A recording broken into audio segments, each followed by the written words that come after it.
திருச்சிற்றம்பலம். ஓம் Sivaguru channel உங்களை அன்புடன் வரவேற்கிறது. இப்ப நம்ம எதை பத்தி பார்க்க போறோம்னா, ஏற்கனவே ஈசன் இருப்பிடம் எங்கே அப்படின்னு சொல்லி ஒரு வீடியோ போட்டிருந்தோம். அதனுடைய தொடர்ச்சியா தான் நம்ம பார்க்க போற வீடியோவும் இதனுடைய தொடர்ச்சியா தான்.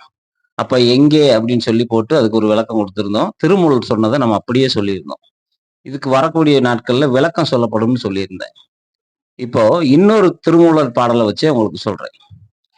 அவர் என்ன சொல்றாருன்னா, தன்னை தான் அறிய தனக்கு ஒரு கேடில்லை, தன்னைத்தான் அறியாமல் தானே கெடுகின்றான், தன்னைத்தான் அறியும் அறிவை அறிந்த பின் தன்னைத்தான் அர்ச்சிக்க தானே இருந்தானே அப்படிங்கிறார்.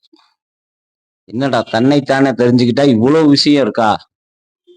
ஆமா, உண்மையே அப்படிதான் இருக்கு. இதைத்தான் வள்ளல் பெருமான் என்ன சொல்றாருன்னா, ராமலிங்க சுவாமிகள் தன்னை அறிந்து இன்பமுற ஒரு வெண்ணிலாவே ஒரு தந்திரம் நீ சொல்லிவிடு வெண்ணிலாவே அப்படிங்கிறாரு.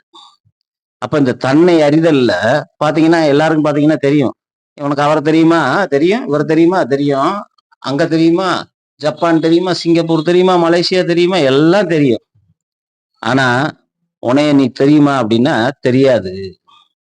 அப்ப எந்த ஒன்றை தெரிந்து கொண்டால் எல்லாவற்றையும் தெரிந்து கொள்ளலாமோ அந்த ஒன்றை தெரிந்து கொள்வதற்குத்தான் தன்னை அறிதல்.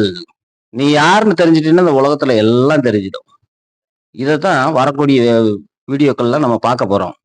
அதுக்கு முன்னாடி நம்ம வீடியோ பாருங்க. கொஞ்சம் பேர் பார்த்தாலும் சப்ஸ்கிரைப் பண்ணிட்டு பாருங்க.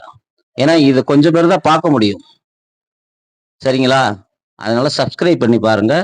நன்றி, வணக்கம்.